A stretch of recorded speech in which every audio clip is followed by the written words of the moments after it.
We're here with Saugeen Shores Mayor, Luke Charbonneau.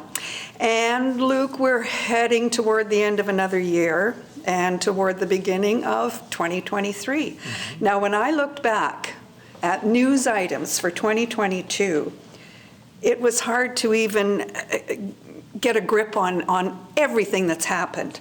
Mm-hmm. I know in April, you got approval for the new EMS build, which is going to be a regional thing. Mm-hmm. And also, the settlement of the land claim with Saugeen Ojibwe Nation went through. Yeah. You entered a new partnership, the town did, with the Community Economic Development Initiative with Saugeen Ojibwe. It just goes on and on. In July, the town acquired woodlands from Summerside Developments. Right.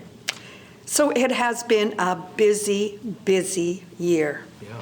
Now, I know one of your, let's do the positive first. Sure. Okay. I like that. Sure. Okay. Now, I know, let's look at Lamont Sports Park. Yeah.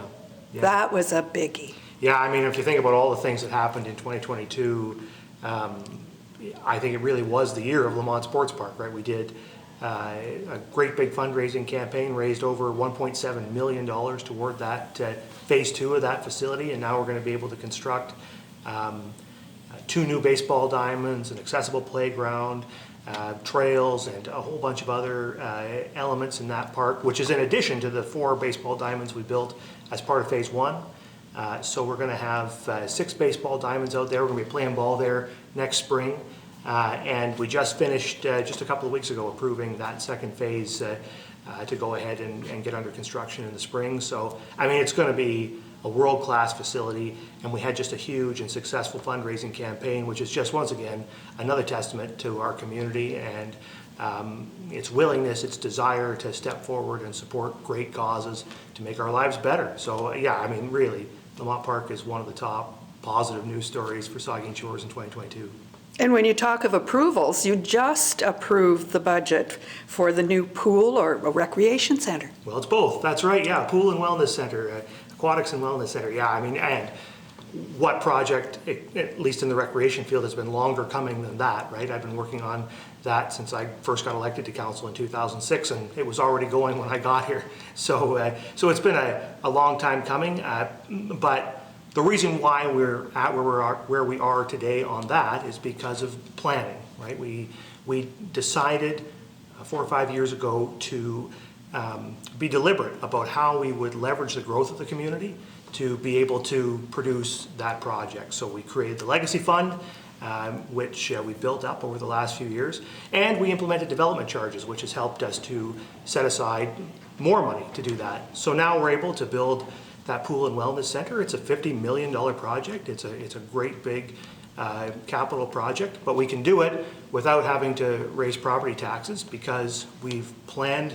We knew it was going to be expensive. We planned for the expense. We built those costs into our budgets, and now we can do things like that. And I mean, when you look at the pictures of that project and what it's going to be when it's open in early 2025, you know, it's going to be another gem in our community, and it's going to once again make life better for people here, and not just for now, but for the next 40 or 50 years. Now, when you talk about development charges, we have seen unprecedented development in Saugeen Shores in the past year. Do you see that going forward in 2023? You know, I think the development world is changing, right? We've seen interest rates starting to go up, and we've seen you know, that activity, it's different than it was in 2020 or 2021. So I think it may not be as aggressive, or may not be as rapid a growth in 2023 as perhaps it was in 2021, but where there's no question we're going to continue to be the fastest growing community in our region, one of the fastest growing communities in Ontario, and the reason for that is pretty simple. It's the best place in the world to live. Now, I know when it comes to development, one of your key priorities is affordable housing. Yeah, well, it's the number one priority. It really is the number one priority today for the municipality. You know, we've made that rec center decision last week, and now I think you're going to see, you know, 90% of our focus is going to be on getting that affordable and attainable housing constructed. In 2022, we were very successful. We got 800 apartment units approved through the planning process, but now we have to get them built. And so we're going to be working very hard with our development community to get those apartment units built, and also to introduce density across our community. You know, we need different forms of housing that we have. Right now, we're mostly single-family homes and a few apartment buildings. We have to get homes of different styles and different densities, right between from the duplex up to the fourplex to the nineplex to the apartment building. We need those constructed, and we need them introduced across our community, and we're going to be working very hard to get that done, because in the end, in order to have a complete community, in order to have a community that works, we need to have a community where everybody who wants to can live, because those people are our nurses, they're our personal support workers, they're the people who work in our grocery stores, they are the people who make this community function. And so if they can't live here, we can't have a working community. And right now, frankly, just like a lot of places, we're struggling to find places for people like that to live. So it is really the top priority. Now, with that growth that we're seeing in the community, how's our physician recruitment going? Very well. We've recruited 5 new doctors in the last couple of years. We're going to have a new one start later in 2023, and then another one start in 2024. So we've had really great success, not to mention, of course, the success in the last few years with our Victorian Order of Nurses Clinic in Southampton. So we've had great success, and Jill Root, our Manager of Strategic Initiatives, is doing really outstanding work to step up our game when it comes to physician recruitment. And not only physician recruitment, I think that's another thing. You know, our focus in the last decade or so has been on physicians, but we really have to start to broaden out that focus to look at healthcare workers in general. I mean, everybody within the sound of my voice will know that, you know, we're struggling to find nurses and lab techs and people up and down the healthcare system, and that's causing some emergency rooms in our region to close and other deficiencies in our system. So as a municipality, although healthcare isn't in our sphere of influence, it really is our obligation, and we view it as our responsibility to work in whatever way we can to get folks who work in the healthcare system to come to our community to staff our hospital and long-term care homes, et cetera.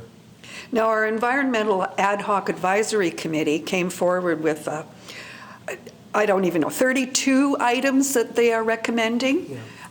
And I know that among them are the protecting and expanding the tree canopy. Mm-hmm. Is that something that you see going forward in 2023? I think it's a real priority for council, particularly this new council. We have some new members and some returning members who view that as a real priority, and certainly I do as well, which is why we struck the Environmental Ad Hoc Committee. And I think you're going to see some things coming up. What we did when we got the recommendations of the committee was we directed staff to come back to us with some reports as part of Budget 2023 to start to implement some of those recommendations. And a policy around maintaining our tree canopy was one of those things that council wanted to advance, the previous council. And I think this new council is just as committed or even more committed to that. So I think, yeah, you know, there's a real desire, I know, among members of the community to make sure that we're doing everything we can to preserve our trees and our woodlands, and we want to work on that. And you mentioned a great success we had in 2022 where we preserved several acres of woodland on the north end of Port Elgin. We now have in the municipality's hands 80 hectares of what's called the Beaner's Bush. That is now in our hands and protected in perpetuity. And so that's the kind of thing we can achieve. You know, people talk about balancing development with our natural environment, and that's an example of how we've succeeded at that. We allowed some development to happen in that area, and in return, we got a very large, significant chunk of woodland preserved and protected in public hands forever. I think that's a win-win. Now, there was a recent presentation made to the Planning Committee, and in that presentation, it said that the median age of Saugeen Shores is dropping, in that we are becoming younger, a younger community, whereas I know perhaps in Southampton it was primarily retirees, but now the overall median age is dropping, so we are getting younger families in, which means more school-age children. Yeah, that's right. Yeah, another issue. It's amazing. We cut how many topics do we cover as a municipality, right? It's incredible the longer I do this, the more shocked I am at the breadth of issues that we have to deal with. And here's another one, although education, again, is the responsibility of the Board of Education and the ministry. Again, you don't have a complete community if you don't have enough schools for your kids. And so the municipality has a role to play there. I've been advocating with the ministry and with the board to get some new school space built, particularly in Port Elgin, because that's where it's most needed. And frankly, I think we're having some success. And I think 2023 is a year where you're going to see some progress on that front. So I'm pretty pleased, although we haven't, there hasn't been a lot in the public about it, but I'm pretty pleased with some of the conversations we're having around that issue. And I think the ministry and especially Blue Water District School Board recognize the need and are keenly working on it. Good. Well, as you say, this is the fastest growing community is southwestern Ontario or all of Ontario? It's not the fastest growing in all of Ontario. I always say it's the fastest in our region. What do they say? It's in the top 10% of growing communities in Ontario. And you see that continuing? I do see it continuing, and like I said, it's the best place in the world to live, right? So people want to be here. Thanks, Mr. Mayor. No worries. Thank you.